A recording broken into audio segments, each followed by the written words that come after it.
My name is Nickel, Nickel, and today we're going to talk to the #1 Hammond player and see how he got there from his own perspective. Hey, what's up everyone? It's me, Yeetle, #1 baller, you know how it is. So when did you start playing the game? I think I started playing right before competitive came out. I didn't start in beta, but I did start right before competitive on Xbox, console gamer. How long were you on Xbox for? I think for about the first 2 seasons, then I realized PC's just where it's at. Did you play mostly console games before that? Mostly I played a lot of Halo and casual Minecraft stuff, but my #1 FPS was Halo back then. Were you still playing a lot of tanks back when you were on Xbox? On Xbox, I started off as a Lucio main, and then I moved towards Reinhardt a little bit, but that was about it for Xbox. Just Lucio and Reinhardt, just a fill person. When Hammond came out, or Wrecking Ball, what made you gravitate towards him? It's actually kind of interesting. So I have a background in playing off-tank a lot, or being pretty good at off-tank. I got to 4,500 playing it, and at the time, I was just kind of bored with D.Va, and I told myself, okay, when the next off-tank comes out, I'm just gonna hard grind that one hero to the point that there's no way anyone could be better than me at it. Then Hammond came out and everyone was speculating that it'd be an off tank, and he's kind of some weird in between now. So I just started grinding him. He's tons of fun, and he has his own kind of mechanic that it's kind of like riding a bicycle. You're not gonna get it perfectly the first time. You really got to practice good at him. So you basically dedicated to him before you even knew what he was or anything. Yeah, I was full on out for him. I was gonna be a Hammond main before he was even out. Do you know how much time you put into Hammond? Yeah, overall, I think at least 500 hours. At least played him a lot. Do you have any tips for how to get the most value of his ultimate to start off with? When I play Hammond, I like to think of a sandwich effect kind of, and this is going to play into his ultimate because you always want to have the middle of the sandwich be the enemy team, and then the two breads, doesn't matter what end of the sandwich you are, you and your team. So basically when the enemy team's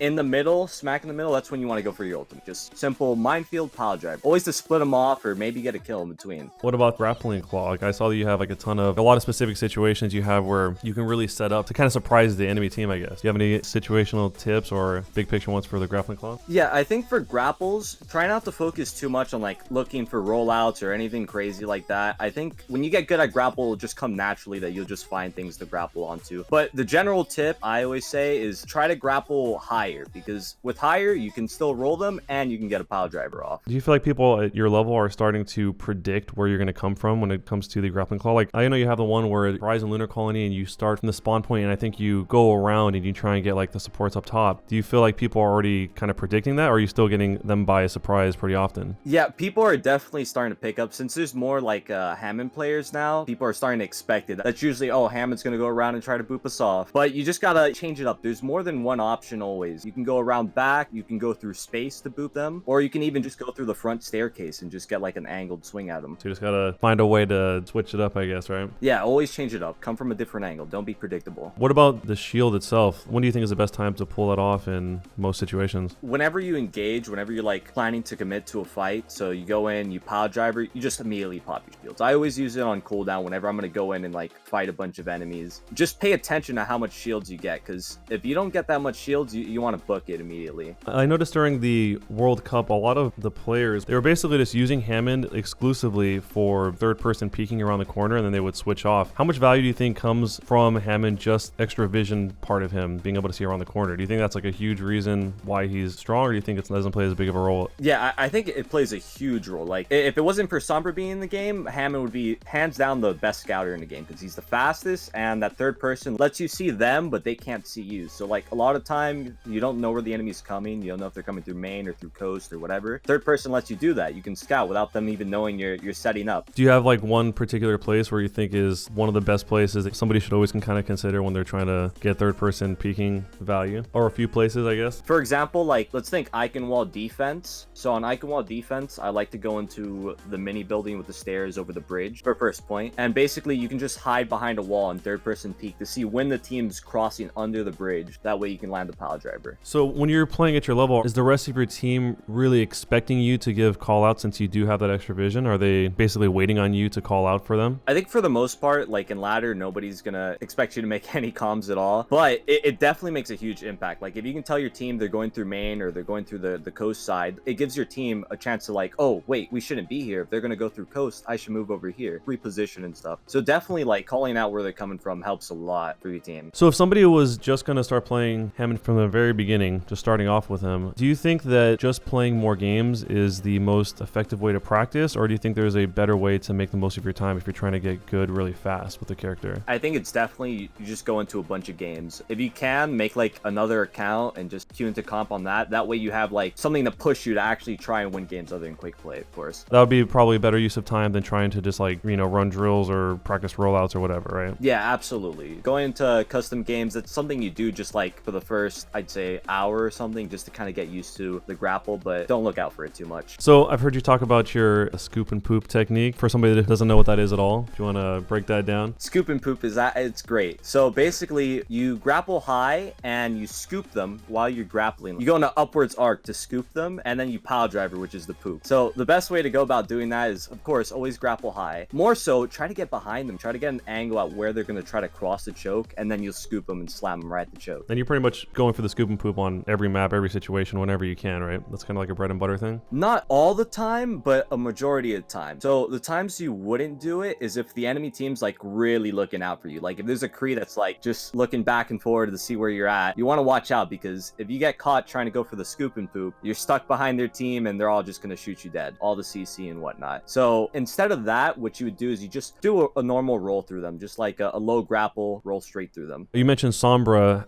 being strong against Hammond earlier. Do you think that that is Hammond's hardest counter? Which other heroes do you think counter Hammond pretty strongly? I think hands down it's Sombra. There's no argument there. She has infinite stealth so that you can never like really just pay attention to where she's at to avoid her. On top of that, hack, basically you're just a fat soldier 76 if you're getting hacked, and she can just chain that with EMP into hack. It's not a fun time to play against Sombra. Who do you think the runners up would be after Sombra? After Sombra, people like to say Mei a lot, but I feel like if you're playing with like a team comp versus a Bastion, the enemy team's just on Junkertown pushing the payload, protect the president with their Bastion, and your team doesn't really have a dive, doesn't have a shield break. It's like, oh, what do? I can't do anything. I can't dive them. I can't break the shield. So a team that's like building around their Bastion makes it really hard for Hammond. I guess on the complete opposite end, who do you think Hammond counters? Who is he strongest against? I think Zenyatta. Like if Zenyatta doesn't have a Brigitte pocket him, or maybe a lot of heals, something to pocket him, Hammond just bursts him down instantly. A pile driver and then the follow-up shot. Like it's not hard to land those headshots when they're up in the air and they can't move. Is that mostly just because of lack of mobility? Because he can't escape very easily? Lack of mobility is a big one. Can't run away and can only help himself. Maybe you don't agree with this, but do you think that Hammond is a situational tank, is a situational character? I feel like a lot of people always state that all the time, but how do you feel since, you've played him probably more than almost anyone that's ever said that, I would assume? I feel like in a team environment, you can make him work way more than he's working right now. Hands down, I feel like there's no reason not to run him on Koth. He's just really good at Koth maps. But I can see like on defense of a map or something, it's kind of hard to work a Hammond in there because, oh, they have Hammond, let's go Sombra, let's go Mei, let's do all this stuff. So it is kind of situational, but I think he'd be played way more. Yeah, if you have like a team coordinated around him, basically, right? Yeah, for sure. So besides, I guess, Reinhardt, who do you think would be the least situational tank? I think D.Va. D.Va's hands down. She's just a strong hero. You can work a D.Va into every comp. There's almost no time where you say to yourself, oh, okay, I need to swap off D.Va. How many hours of Overwatch would you say you play a day? When I'm streaming, which I usually stream every day, about 8 hours, I think, more or less. When did that begin? Were you playing 8 hours a day even back on the Xbox days? On the Xbox days, I took it easier. I was in school doing all that. As of the recent months, I've just been really grinding it. So pre-Hammond, were you playing like that much as well? Actually, yeah, I was playing a lot pre-Hammond too, but it was about like a couple months before Hammond that I really just started picking it up because I wanted to get good at Overwatch. I noticed that your second and third most played heroes are, what, D.Va and Zarya? Is that right? Yes, D.Va and Zarya. Were those your top two pre-Hammond? Yeah, hands down. I started off with D.Va, or I mostly just played D.Va because D.Va's strong hero, like I said earlier. So season 10, there was a patch where you couldn't play D.Va. That was like the one patch where you really couldn't play D.Va because it was just Reinhardt, Zarya, and Hanzo. They were just really strong heroes because of Graviton. Hanzo just kills the whole team. You couldn't stop it. So I had to really pick up Zarya, and that was a dark time, man, because I wasn't good at Zarya. But by the end of it, I'm happy that that meta happened because I ended up getting really far with Zarya, and I'd say my Zarya is just not as good as my D.Va, but it's pretty up there. So if somebody were to,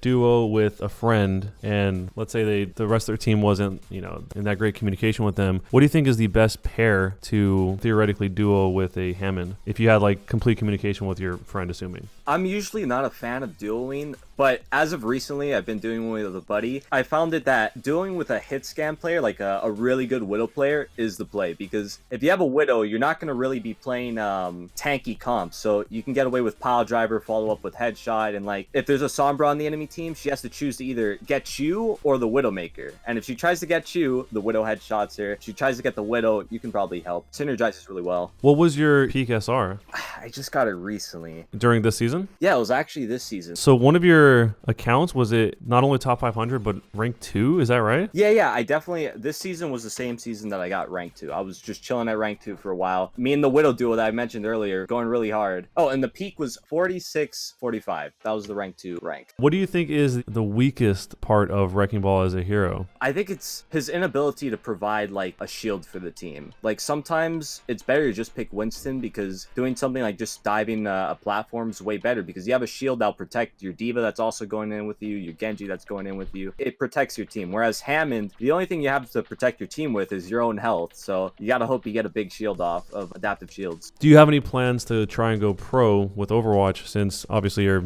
really high up there? Yeah, for sure. I'm always like trying out for teams and whatnot and giving it a go at the tier 3 community. Like Overwatch in a team environment is so much better than the ladder environment. Like it's a completely different game and I really enjoy that. So hopefully one day I'll go pro. Would you eventually want to get onto the OWL? Oh yeah, definitely. Because with OWL, I'm already playing Overwatch all day, so I could play Overwatch all day in the stream. Have you had a chance to check out the workshop yet? And if so, any thoughts on it? I haven't tried it myself, but I've seen what they can do with it. Like, it looks really good. But I think if they also throw in, like, a map editor, putting those two things together would be huge. That's the game over point where that's going to be huge if that happens. It sounds like that won't happen for a long time, if ever. But if that happened, that would be, like, infinite longevity. Yeah, for sure. Especially when you look at like old Blizzard games, like a lot of those old Blizzard games just have the map editor is a reason why people just buy them for 15 years straight, you know? Yeah, when you can edit the map and the games, like you can essentially make a whole new game out of that. I guess speaking of that and also combined with the fact that you play so much Overwatch, do you think Overwatch is increasing or decreasing in popularity from your perspective? I think it's definitely decreasing in popularity. I don't know. I feel like there's not enough content or pull to the game to keep people in. Like other than just playing competitive all day, what else is there really? The custom game modes, they're whatever. Like I'll hop into it to play some Widow headshot or something, but there's still a lot missing in the game. Do you think that Workshop has a chance of turning that around, or do you think it would need the map editor to actually make a big difference? I think Workshop is definitely a step in the right direction, but I think as a standalone, like without map editor, it's kind of like a half-finished product. Like we can't make nothing too crazy with it alone. What do you think would need to be changed in the game or added to the game to keep it interesting to you personally?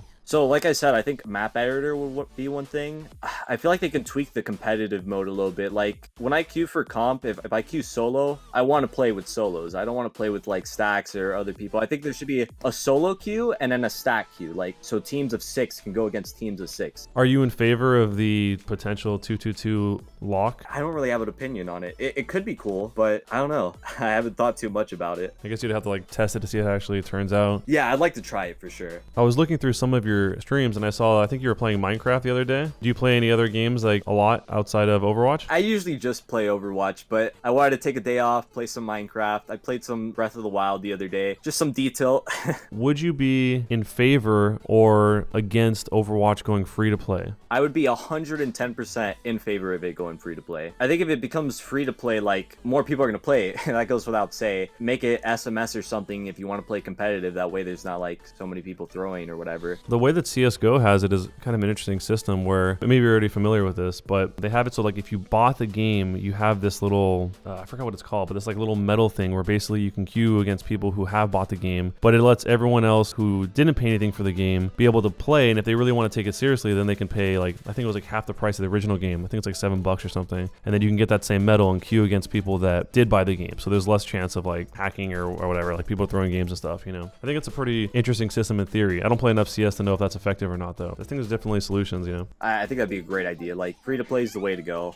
One other thing I want to touch on though, that I wish Blizzard would add is cross-platform. Like I have so many buddies from high school and college that just like play Xbox or PlayStation or whatever, and I can't play with them because PC. That would be huge. That would be a massive, massive thing to add. Hopefully they do. Before we wrap it up, if there's any other tips you can think of, we could throw in a couple of those if you have any. I used to do a lot of VOD reviews on my Twitch channel, and one thing I really really noticed for most of the Hammond players is that they'll go in and they'll just like, they'll overcommit. So this is kind of what I said earlier, but when you go in, be ready to get out real quick. Don't overstay your welcome, because if not, you're going to get burned and you're going to end up feeding, which you don't want to be a feeder. You have to feed a little bit to learn, but go in and get out for sure. And also be patient with your cooldowns. A lot of players, they go in and they don't have their shields or they don't have their pile drivers, so you swing into the enemy team with nothing but your guns. Pay attention to it. Just pay attention. Every time you go in, get out, be like, okay, I need to wait 5 seconds. Team, give me 3 seconds and I'll go in and go in on that. And also kind of what I touched on earlier with the McCree thing, if you're getting focused, come at unexpected angles. Just like come from different directions. Don't make it one dimensional and always go through main or something. Like try to take the flanks. When you kind of like learn new, I guess, flanks to take, are you mostly discovering those in the moment, like in the middle of a game, or do you ever go into like an empty map and just try and like, you know, hit the lab, I guess you could say? No, I just learn them in the moment. Like at this point, I know pretty much most of them. You're really fast, so like for example, Eichenwald again. You're on attack now, so the enemy team's just trying to hold that front bridge choke first point, and you can literally just grapple and roll off to the left, and nobody's gonna really be able to chase you because you're fast. So now you got an angle on them. Thank you so much again for taking the time to do this. And if you could just state your streaming link so we can put it on screen, and also when do you stream? You can check me out at www.twitch.tv/Yeetle. I stream almost every day for like 8 hours a day, so you can't miss me. It's usually 12 p.m. East to 8 p.m. East. You can check me out there. Awesome. And we're going to be leaving a link to that down below in the description. Definitely show them some love, drop them a follow. Thank you so much once again, man. Appreciate it. Appreciate you having me, Nickel.